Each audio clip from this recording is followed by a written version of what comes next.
Hello guys! Magandang hapon sa inyong lahat.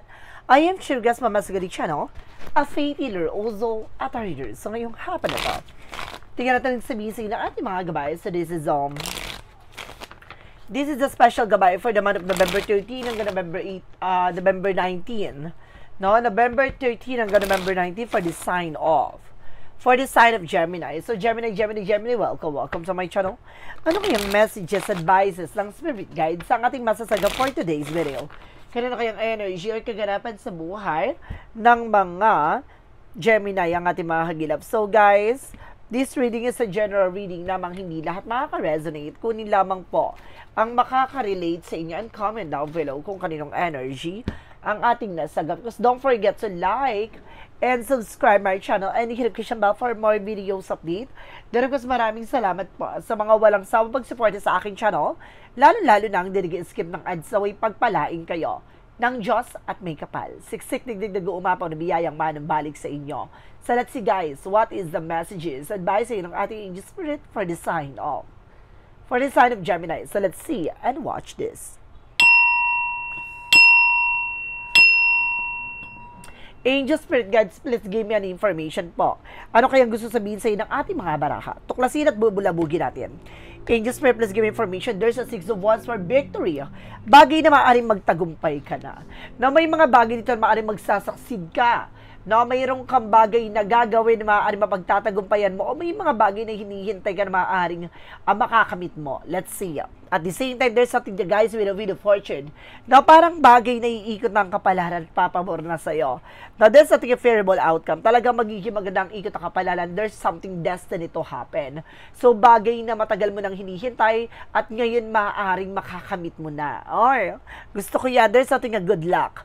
At the same time, there's something a three of pentacles for collaboration. So, ibig sabihin dito, no? Marami kang mga tao or yun nga, tao na makakasalamuha, marami kang taong makakasama. Now, there's something communication, transactions, and collaborations coming in. At the same time, there's a Seven of Cups. The Seven of Cups represents something and informations with a lot of opportunities or multiple choices, multiple options coming in. Na maraming bagay dito na maaaring magpagulo sa'yo. Kailangan mas mag-iingat ka sa pagpili, no? Ng bagay na kailangan mong i-prioritize. Let's see. And of course, there's something guys with the Tower moment for immediate changes. May bagay na unti-unting magbabago. Now, there's something that Tower represents something as sudden changes. Na biglaan, there's a disaster, chaos, pagkasira ng isang bagay na unti-unting gumuguho. Let's see, alamin natin yun. There's something, the Star card, but definitely huwag ka mag-alala, makaka-recover ka. Ano man yung bagay na pagdadaanan mo, no, nakaranas ka ng bankruptcy, nakaranas ka ng pagkabagsak, paggalugmok, huwag ka mag-alala, makakabangon ka. May pag-asa na muling makaahon. So, the Six of Wands represent with the Ten of Wands. So, ibig sabihin dito, no, magtatagumpay ka sa lahat ng obligasyon at responsibilidad mo. Maaring matatapos na. Ano man yung bagay na nagbibigay balakid sa'yo o maaring nagbibigay pabigat, no? Maaring meron kang mga hinuhulugan, bayarin, maaring matatapos na. What is the Wheel of Fortune? Represent with the Two of Pentacles, no? Kung maganda sa tingin turning point na parang sinasabi dito na iikot ang kapalaran, maaring pumabor sa sitwasyon, maging balanse ka lang sa bawat gagawin mo. No? Keep yourself balanced, no? Balansihin, kailangan timbangin mo yung bagay na makakatulong sa'yo. Let's see what is the Three of Pentacles. Represent with the Lovers. Now, there's something the Lovers. Now, talagang there's something communication is the key. So, kailangan mo munang kilalanin, no? Or getting to know each other. Kung papasok sa relationship if you are being single, no, maaring kilalanin mo muna siya, no? Hindi pwedeng sunggab ng sunggab, kagat ng kagat. No, kapag ikaw ay papasok sa relasyon, kilalanin, busisiin mo. No, kung may sabit o wala, o maaring kung itong tao na to ay maganda yung purpose niya sa'yo, ganon, maganda ba intention niya sa'yo. At the same time, there's something guys sa kailangan may unity, pagkakaisa. What is the Seven of Cups? Represent with the Two of Wands. So there's a choices. Na maraming mga bagay dito na darating sa'yo pero piliin mo ng tama at wasto. Yung magpapabago ng mundo at landasin mo. Ganon. Kumbaga kailangan maging practical at logic ka, not realistic ka sa bagay na pipiliin mo. No, yung magiging priorities mo na magbubloom or magkakaroon sa'yo ng growth and expansion. Let's see what is the Tower moment. Represent with the Three of Wands. May mga hinihintay ka, there's a possible na dumating na maaring mabubuo na, o maaring there's a revealing, na maaring maayos na, no? Ano man yung bagay na hinihintay mo talaga. No, because there's a star card that represent with the Empress card. The star card represents something in your renewal, no? The Empress card represent a renewal, and the star card represent the hope na may pag-asa na maaring mabuhay ka muli or maaring mabigyan sigla ang iyong buong pagkatao. Ganun. No, magkakaroon ka talaga ng renewal dito. Magkakaroon ka ng bagong pagkakataon na maging masigla, no? At kailangan mo syempre alagaan at mahalin mo yung sarili mo. What is the Six of Wands and the Ten of Wands? Represent with the Two of Cups. Now, there's a partnership na meron ditong pakikipag-ugnayan, pakikipag-transaction. Ibig sabihin dito, once na makarecover ka na sa mga utang, no, kung kakayanin, wag mo nang ipangutang ulit. Na mas magandang matapos ka na dyan para hindi ka na ma-stress at parang wala kang maging obligasyon, no? Para hindi mo na ma-pressure yung sarili mo. No, na gawin to, gawin yan, madaliin to, madaliin yan. Parang hindi ka na parang ma-pressure yung sarili mo na mas mag-grind pa ng kumbaga, kung sakaling mag-grind ka man, kumbaga ito yung bagay na magsisave ka for more. No, parang sa ikaw uunlad mo na, hindi parang bayad utang lang. At the same time, there's something the Queen of Wands, by confident. So ngayon parang lakasan mo daw ang loob mo. No, lakasan mo ang pakiramdam mo. Kailangan alisin mo yung alinlangan mo dito. There's an empowerment na parang magsisilbing kalakasan sa'yo. Let's see what is additional messages. So there's something the Ten of Cups with a happiness na magiging masaya ka, magiging maligaya ka dito. May partnership talaga na magdadala sa'yo for long term. No, hindi ka lang talaga na magiging kikiligin for a meantime. Parang magiging masaya ka talaga for long time. Ganon. Kumbaga, hindi lang siya panandali ang sarap. No, talagang kakaroon ka ng kaligayahan at kumbaga, kaligayan at kaayusan, no, pagdating sa relasyon. And that's something the Ten of Pentacles. So, see, I told you, magkakaroon ka ng long-term success and financial security, unexpected financial windfall, na maaaring lumago na talaga. Piliin mo lang ng tama at wasto, ha? Ibig sabihin dito, kung may mga taong darating, kumbaga, dapat alam mo sa sarili mo kung sino pipiliin mo yung purpose, diba? Alam mong hindi ka madidisgrasya sa huli, ganon. And of course, there's a tower moment. It goes to the Three of Wands, represent with the Seven of Wands, protections. So it means, no, protection naman na yung sarili mo. Na huwag ka nang muling magkamali. No, minsan ka nang nasira, minsan ka nang gumuho, minsan ka nang, kumbaga, nawala ng eksena. This time, protection na mo na yung sarili mo. No, physically, mentally, emotionally. No, ganon. Let's see, for the additional messages, represent with the Devil card. Oh my goodness. Ibig sabihin dito parang, kumbaga mayroong sumusubok harangin na makarecover ka. No, parang there's something na parang nagbibigay kamalasan sa'yo. Or parang sinumpa. Na, parang there's something kadena nagdudugtong sa kamalasan. Oh, ibig sabihin, kapag alam mo, sunod-sunod na yung kamalasan mo, sunod-sunod na yung mga hindi magandang nangyayari sa'yo, hindi na siya natural, ha? Hindi na siya normal. So, there's a possible na may gawa siya talaga, may gawa ka talaga. So, you need to take an action from that. So, let's see, additional for the outcome. For the outcome, there's something magician with the fire of God, manifestation. No? So, ibig sabihin nito, tulad na sinasabi ko, no? Kumbaga, kapag nakaraos ka na sa utang, nakabangon ka na sa utang, wag ka nang mangutang ulit kung kinakailangan. There's a magician, there's something reflection. Ibig sabihin, you create your situation and you have the power to change it. Ibig sabihin, ikaw ay naglagay sa sitwasyon mo, ikaw din makagawa ng paraan para makalis ka dyan. So, it means, kung gusto mo mabago ang eksena at sitwasyon mo, baguhin mo yung maling perspective mo. Oh, diba? At the same time, there's something with the Knight of Swords, no? Bibilis na raw ang takbo ng sitwasyon.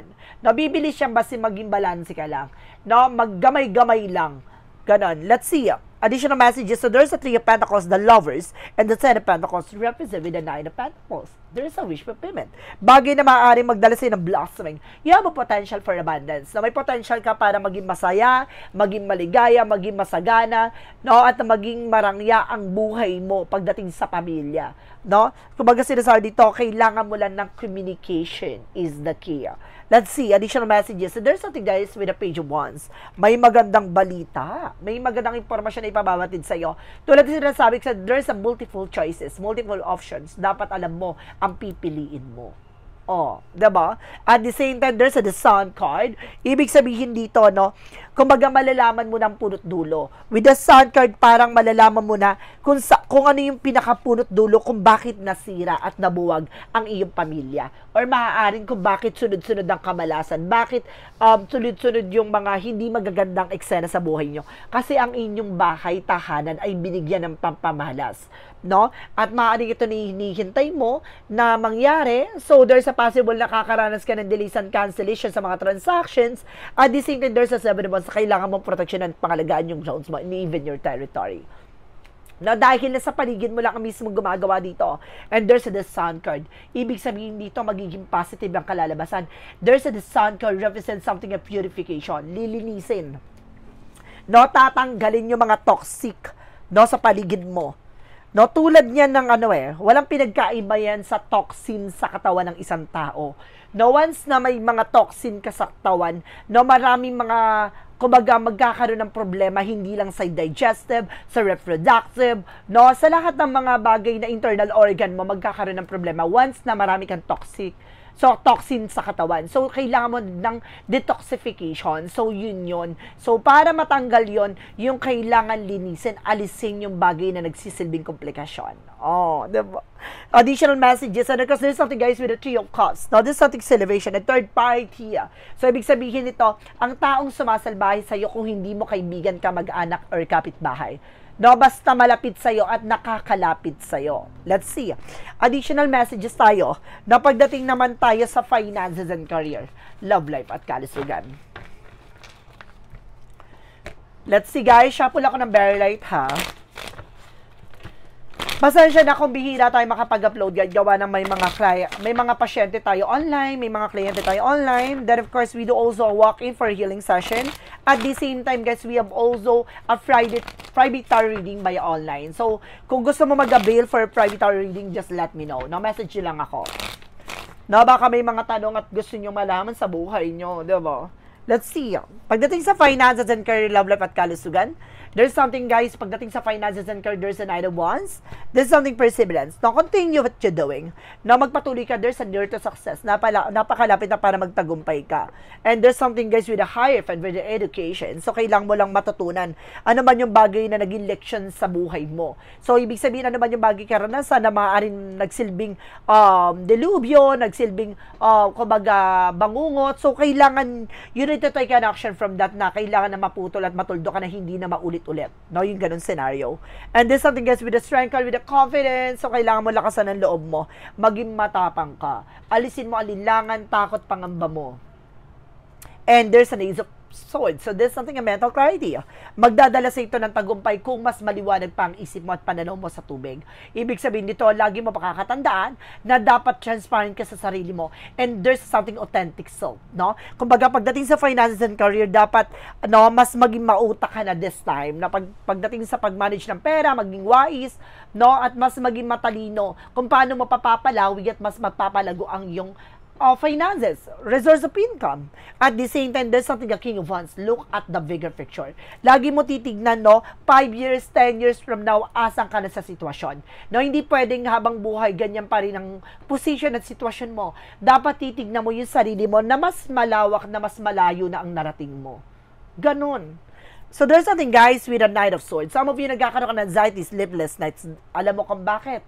Dahil sa stress, na paulit-ulit na stress kasi hindi ka makabangon, hindi ka makalis dyan. Kasi paulit-ulit yung eksena. So, kailangan tuldukan mo, solusyonan mo. No? Hindi yung kakasolusyon mo lang, ayan na naman. No? Hindi, kumbaga, gumawa ka na naman ng eksena. So, kailangan mong alamin yung pinaka punot dulo nun, ganun. And kasi pagdating sa love life, there's something, the Justice card. No, makakamit mo yung justisya at balance pagdating sa buhay pag-ibig. No, at the same time, there's a legal matters. Some of you, meron ako nakikita ditong usapin about sa legal matters like divorce, no, separations, no, annulment, And this something is with the Eight of Pentacles. Na mag-focus ka. Na ibig sabihin dito, kung kayang isalbangin yung relasyon, ilaban mo. No? Kumbaga, kung alam mong itong relasyon nyo ay talagang ginulo lang, talagang kailangan mo ilaban, ipaglaban, ilaban mo. And that's something, guys, with the Six of Cups. Ibig sabihin dito, kasi may taong babalik from the past. No? There's a past person coming back. O maaaring meron ditong kumbaga nagbibigay ng komplikasyon sa buhay nyong relasyon o sa relasyon nyo na may kinalaman about sa friend, family, no? Kumbaga may mga toxic friend at toxic family na gumugulo sa inyong relasyon. At the same time, there's an Eight of Wands. Magkakaroon ka ng communication, transaction, and travel coming in. Na maraming mga bagay na magdadala sa inyo ng movement, no? Development. Na pagdating sa relasyon, magkakaroon kayo ng travel. Maaaring magbabakasyon kayo ng person mo. And there's a Three of Swords. Makaka-recover ka rin from the pain. Ibig sabihin nito, malalagpasan nyo itong pinagdadaanan nyo pagdating sa buhay pag-ibig. No, kailangan nyo lang makawala from toxic environment or toxic family. At the same time, there's a Temperance with that patience. Sama mo yung pasensya mo, matuto kang kumalma. Time will come. No? Kapag dumating yung araw na yon, sasabihin mo sulit. No? Kailangan mo lang kumalma sa ngayon. No? Huwag kang magmadali. No? Pagdating sa mga decision, huwag kang magiging aggressive. No, kailangan mas maging mautak kapag dating sa emosyon. Pagdating naman tayo sa kalusugan mo, there's something the Queen of Swords, clear the boundaries. Linisin mo yun na sa paligid mo. Ibig sabihin dito, tanggalin mo yung mga makakasira sa'yo, mentally, physically, emotionally. So, at the same time, physically, no, kailangan umiwas ka sa mga bagay na bawal, umiwas ka sa mga bagay na nagbibigay stress, problema, at the same time, umiwas ka sa mga taong alam mo naghahatak ng nega. And of course, at the same time, there's something, guys, with a chart card, with an action and moment, magkakaroon ng changes sa development sa situations mo. Mararamdaman mo na yung recovery, no, sa sarili mo. And that's something, the Five of Swords. Ibig sabihin, nagkakaroon ng self-sabotage that because of your action, medyo matigas talaga ang ulo mo. No, kailangan mong pakakatandaan na alam mo na itong bawal sa'yo, no, nagki-trigger yung nararamdaman mo once na kumakain o umiinom ka nito, sige ka pa rin kinain, sige ka pa rin ininom, o sige, namnamin mo. And there's a Four of Swords. Kailangan mo rin ng pahinga ka. Ibig sabihin dito na napapadalas, no, ang mga pananakit ng katawan mo. I feel something mataas ka sa acid. No? May nasa-sense ako dito na parang napangihinaan. Once na madalas ka nangangalay, madalas na pangihinaan ka ng buong katawan, at the same time, kung ano-anong nararamdaman mo, no, you're feeling bloated, there's something acid. Gas yun. Tumataas yung gas mo. Agapan mo yun. So, maaaring mag-cause yun sa'yo ng about sa bituka. Yun. No? So, let's see what is additional messages. At the same time, there's something, guys, with the Nine of Cups. There's something a wish fulfillment. Bagay na maaaring matutupad mo yung mga pangarap mo o maaaring gagaling ka sa iyong karamdaman kung matututo ka. And there's something, guys, with Eight of Cups. There's something moving forward. Ibig sabihin, kailangan mo talagang tantanan or let go. No, kailangan mo talagang abandon. No, abandon na yung mga bagay na nagbibigay ng pasakit sa'yo. No? Like yung mga bawal sa'yo, tantanan mo na. So, let's see. Pagdating naman tayo with the Magical Fire Messages Advices. Nandito na tayo, no, sa ating mga Angel Spirit Messages. Alamin natin kung ano yung pinaka-mensahe sa'yo ng ating gabay. With the Magical Fire Messages Advices for you guys. And so there's an assertiveness. Stand up for your beliefs, no? Kumbaga, kailangan matuto kang manindigan sa kung ano man yung bagay na iyong pinaniniwalaan. And of course, there's something, express your individuality. Allow yourself to shine because you're awesome. Ibig sabihin nito, hayaan mo yung sarili mo na ipakilala kung ano yung kakayahan at kaalaman mo, no? May bagay kang kailangan i-spread sa sarili mo. No, like yung kaalaman mo, kakayanan mo, may mga bagay na kaya mo pa pala na gawin, no? And of course, at the same time, there's something North Node with a purpose. At malalaman mo rin yung purpose mo sa buhay. Now, what is the synchronicities? Represent what? For synchronicities, represent what? There's a river flow, dadaloy na ang magagandang eksena sa buhay mo. And there's a community. Isa dito ang pinakalasa na yung maaaring nasa paligid mo, mga kapitbahay mo. Yung gitera. No, maraming mga itsaserang kapitbahay pala dyan. No, maraming mata na nakatingin sa'yo. What is the romance angel for Mystic Love Oracle deck? Represent, guys, with a player. Na pagdating sa love life, guys, mag-ingat kayo kasi meron ditong magaling maglaro, no, ng pagdating sa buhay pag-ibig. There's a soulmate, na meron naman ditong soulmate mo talaga at makakasama mo. Dalawang energy ang pinapakita, ha? So, let's see what is Archangel Michael messages. Have confidence. So, kailangan mo dito lakasan ng loob mo, maging matapang, sabi ni Archangel Michael. Nalisin ng pag-alinlangan, takot, pangamba. For Jesus loving quote said, no, ano kaya ang pinaka-advice sa'yo ng ating Panginoon na si Jesus? No, He that believe on me, the works that I do shall He do. The greater works that this shall He do because I go to my Father. No, kung naniniwala ka sa lahat ng mga bagay na ginawa mo, kung naniniwala ka sa ating Panginoon, na lahat ng bagay na ginagawa mo ay ayon sa kalooban niya, ipagkakaloob niya yung mga bagay na what you deserve. Na alam mo na nakaugnay at kagapay mo ang ating Panginoon. Oh, let's see what is an angel's number. Angel's number represent with a 10, 11, with a take action. So, you need to take an action. I told you so. So, kailangan mo talagang kumilos, gumalaw at magdesisyon. This is a call to action to move forward. The sooner you get going to, the sooner you will accomplishing what you set out to do. Those with the patient will eventually reap the rewards of their perseverance. So, kung kikilos ka, gagawa ka ng action na naaayon sa bagay na kagustuhan mong mangyari at matupad, makakamit mo to. No, may mga bagay talaga na kailangan mo haba ng pasensya mo dahil hindi naman agad-agad makukuha mo. No, kung ikaw ay may pagtsatsaga, may mga bagay na gusto mo talaga makukuha mo yan. No? Dahil sa iyong pagtsatsaga. Let's see what is the money move oracle deck. Represent with an ending. Now, there's an ending. It's time to say goodbye. Na bagay na maaring matatapos na. Ano man yung sigalot, problema sa kuna, o maaring nagbibigay sa pabigat at panakit sa buhay mo, maaring matapos na. Oh. Let's see what is the shadow work of is in what? From the shadow work of is in what?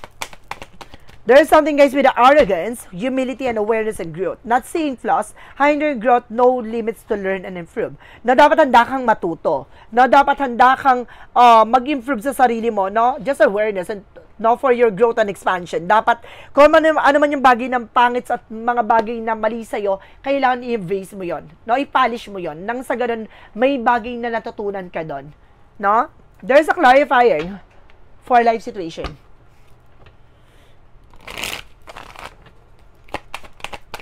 And there's an inner vision. Cut through the fog of confusion with your power of discernment. Na parang putulin mo yung nagbibigay ng kaguluhan sa isipan mo at sa pananaw mo. Bagay na kailangan mas maliwanag ang iyong kaisipan at ang iyong mga mata sa sa bagay na makikita mo sa nangyayari. So, ibig sabihin dito na kailangan malawak ang pag-unawa mo, malawak ang iyong kaisipan sa mga bagay-bagay. Now, there's a clarifying for a love situation. Clarifying for a love situation, there's something whirlwind. Don't get caught up in the drama, choose peace, no? Ibig sabihin dito, huwag kang padadala sa drama. Na pagdating sa relasyon, mas piliin mo yung kapayapaan. Huwag kang magpapabudol o magpapauto nino man. What lies beneath will your future? Ano yung mga bagay na nakatago sa iyong hinaharap? And there's something, guys, with a keeping a promise na meron ditong nananatiling pangako, no? O may mga bagay na pinangahawakan kang ipinangako sa'yo. Gusto ko pa makakuha ng isa pa, guys, no? Sige pa, one more card, please. And at the same time, there's something, a situation about to explode. No, bagay na may pasabog daw na mangyayari, bagay na malalaman mo. No, may revelasyon. There's a part of the light of his and what?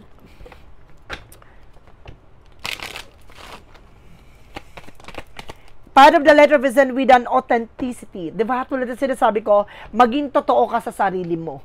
No matter what. Ano man yung bagay na yon, kailangan maging totoo ka sa sarili mo.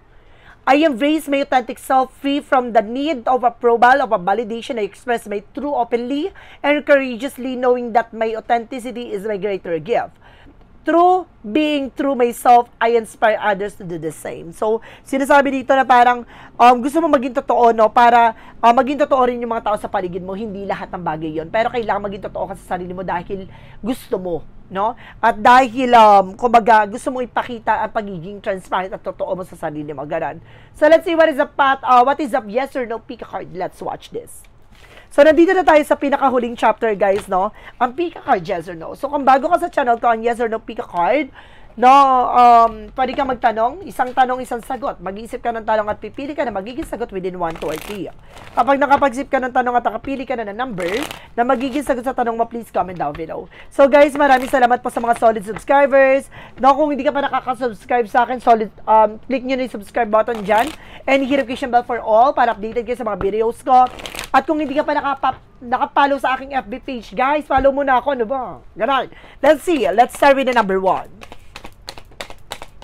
Number 1, there's a yes. Now, there's a yes to represent it is the real deal, your effort bear fruit. O, see? Ito na yon. No, maaaring aanihin mo na yung mga bagay na pinagpaguran mo, mamumunga na. Number 2. Number 2, there is a no. Yield is pure.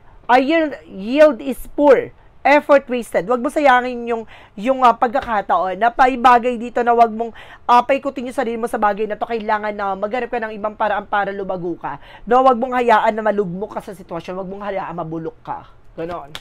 Number 3, there is a yes, sweet satisfaction, good taste savoring it, no? Masasatisfy ka sa mga bagay na to dahil sa mga pagtsatsaga at paghihirap mo, makakamit mo na yung sweet success na matamis na tagumpay. So guys, this is a special gabay for the month of November 13 hanggang November 19 for the sign of Gemini. So Gemini, maraming salamat po for this wonderful reading. So once again, this reading is a general reading namang hindi lahat makaka-resonate. Kunin lamang po makaka-relate sa inyo and comment down below kung kaninong energy ang ating nasagot.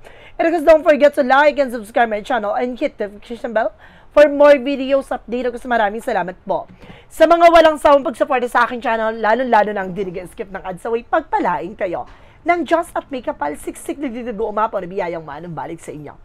Maraming salamat po and see you the next video. Bye-bye and babush!